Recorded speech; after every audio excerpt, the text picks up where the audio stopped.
அனைவருக்கும் வணக்கம். பழமொழியின் அடுத்த தொடர்ச்சியாக அதோட தொடர்புடைய பழமொழிகளை இன்னைக்கு பார்க்கலாம்னு இருக்கோம். அதுல தலைப்பு வந்து வாழ்வியல் நெறிமுறைகள் அப்படிங்கிற தலைப்புல பார்க்கிறோம். அந்த வாழ்வியல் நெறிமுறைகள் பார்த்தீங்கன்னா, முதல் பழமொழி வந்து பார்த்தீங்கன்னா தூய்மையான வாழ்வு.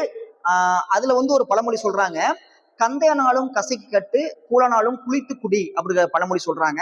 இது வந்து இன்னைக்கு இருக்கிற சமூகத்துக்கு மிக பொருத்தமான ஒரு பழமொழியா இருக்கு. என்னன்னு பாத்தீங்கன்னா, இன்னைக்கு நம்முடைய உணவு முறையே மாறி கிடக்கு. நம்ம என்ன பண்றோம் அப்படின்னா, விளையாடுறோம், விளையாண்டு அப்படியே வந்து சாப்பிட்றோம். அந்த அந்த சாப்பாடு வந்து நமக்கு ஏத்தமான சாப்பாடான்னு நமக்கு தெரியாது, ஆனா சாப்பிட்றோம். ஆனா என்ன சொல்றாங்கன்னா, கந்தையானாலும் கசக்கி கட்டு.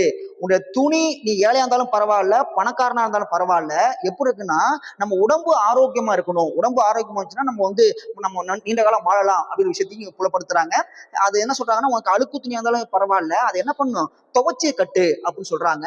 கூழானாலும் குளித்து குடின்னா, குளிச்சுட்டு வந்துட்டு அதுக்கப்புறம் அந்த சாப்பாடை வச்சு சாப்பிடலாம் அப்படின்னு சொல்றாங்க. இதுல இருந்து பாத்தீங்கன்னா, நம்முடைய பழமையான உணவு எப்படி இருக்குன்னா, பழைய சோறு, கஞ்சா இருக்கும், அதுல வெங்காயம் போட்டிருப்பாங்க, பச்சை மிளகா போட்டிருப்பாங்க, இப்படி போட்டு சாப்பிடுவாங்க. அந்த சாப்பாடு எப்படி இருக்குன்னா ஆரோக்கியமா இருக்கும், தூய்மையா இருக்கும், தெளிவா இருக்கும்.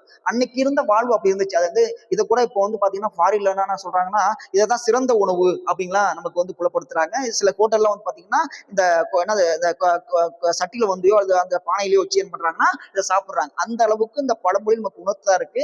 அதான் தூய்மையான வாழ்வு அப்படின்னு சொல்றாங்க. அந்த தூய்மையான வாழ்வையும் நம்ம கத்துக்கலாங்கிற விஷயத்தை தான் இந்த பழமொழி வந்து நமக்கு வந்து புலப்படுத்துது.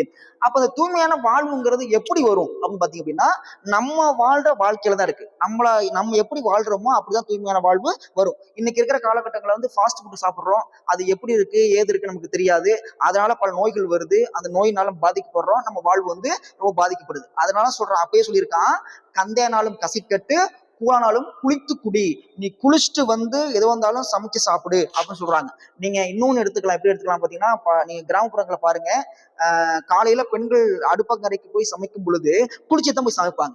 ஏன் அப்படின்னா, இரவு நேரில் தூங்கும் பொழுது நம்ம மேல வேற விஷ வாயு பண்ணிருக்கலாம், இல்ல நம்ம மீது ஏதாவது பட்டிருக்கலாம். அதெல்லாம் போய் சாப்பிட்டோம்னா, அதோட போய் சமைச்சோம்னா அந்த சாப்பாட்டுல அது கலக்கக்கூடும், முடி விழுவும். அப்படிங்கிறதுக்காக காலையில குளிச்சுட்டு போய் மென்மையா சமைப்பாங்க. அது வந்து நம்ம சுத்தம் சொல்லலாங்கிறத விட அது ஒரு பாரம்பரியம் நமக்கு சொல்லலாம். அது மாதிரி இந்த பழமொழி நமக்கு வெளிப்படுத்துது. அடுத்து பாத்தீங்கன்னா, குடும்ப பந்தம்.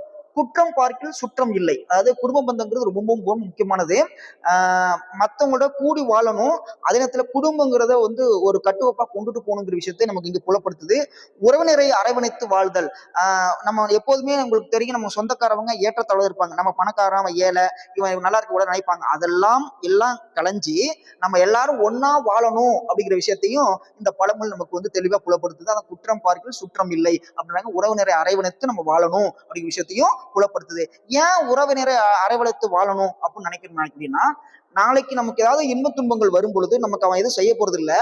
அந்த துன்பத்திலேயாவது அவன்கிட்ட நம்ம போய் இருக்கலாம் அப்படிங்கிற விஷயத்த நமக்கு ஒரு பந்தம் சொந்தங்கள் இருக்கும், அதை வச்சு நம்ம வாழலாம் அப்படின்னு நினைக்கிறோம். ஆனா இன்னைக்கு இருக்க சூழல் அப்படி இல்லை. என்ன நினைக்கிறீங்கன்னா, இன்னைக்கு வந்து பொறாம உலகத்துல வாழ்ந்துட்டு இருக்கோம். அந்த பொறாம உலகத்துல எப்படி இருக்குன்னு பாத்தீங்க அப்படின்னா, நான் பெரியவன், நீ சின்னவன், என்கிட்ட கார் இருக்கு, என்கிட்ட பங்களா இருக்கு, இப்படி இந்த இந்த உலகத்துல போயிட்டு இருக்கும் பொழுது அதெல்லாம் அகற்றி இந்த பழமொழி நமக்கு ஒரு முக்கியமான விஷயத்தை நமக்கு வந்து உணர்த்துது. என்னன்னா, இந்த உறவினோட சொந்த பந்தத்தோடு சேர்ந்து வாழணும் அப்படிங்கிற விஷயத்த நமக்கு புலப்படுத்துது. அடுத்து பாத்தீங்கன்னா, சுயமுயற்சி. தன் கையே தனக்கு உதவி. எப்போதுமே மற்றவங்களை வந்து நம்ம வந்து சார்ந்து வாழக்கூடாது அப்படிங்கிற விஷயத்த இந்த பழமொழி உணர்த்துது. அதுக்கு இந்த மேத்தா ஒரு வரி சொல்லியிருப்பார். என்ன சொல்றாருன்னா, நீ பேசிய வார்த்தைக்கு அடிமை, பேசாத வார்த்தைக்கு எஜமான் அப்படின்னு சொல்லுவார். அதே மாதிரிதான் என்னன்னா, இயல்பா நீ என்னெல்லாம் செய்யறியோ அது சொந்த முயற்சியில பண்ணணும் அப்படிங்கிற விஷயத்த இங்க புலப்படுத்துது. இன்னைக்கு நீங்க சமூகத்துல பார்க்கலாம், நிறைய பெண்கள் வந்து கணவனால் கைவிடப்பட்ட, கணவனை இழந்த பெண்கள்லாம் குழந்தைய வச்சுட்டு எப்படியாவது தன் குழந்தைய வந்து பெத்தெடுத்து வளர்த்து இந்த சமூகத்துல பெரிய ஆள் ஆக்கணும்னு நினைச்சிட்டு ஒரு விடாமுயற்சியில வந்து தன்னோட குழந்தைய வந்து வளர்க்குறாங்க. அப்பெல்லாம் இதெல்லாம் நீங்க தன் கையே தனக்கு உதவி. எனக்கு எது கிடைக்கலையோ தன் குழந்தை கிடைக்கணும் அப்படி விஷயத்த அந்த தாய்மார்கள் வந்து விடாமுயற்சியோடு செய்யறாங்க. அதை சொல்றாங்க, பிறர் உதவியை எதிர்பார்க்காமல் வாழுதல். என்னை குழந்தைய வளர்க்கறதுக்கு நான் போதும், மற்றவங்க உதவி எனக்கு தேவையே இல்லை. நீங்க உங்களுக்கு தெரியும், இந்த சமூகத்துல ஒரு பெண் தனியா இருந்தா அவளுக்கு எவ்வளவு சட்ட சிக்கல் வரும்னு உங்களுக்கு தெரியும்.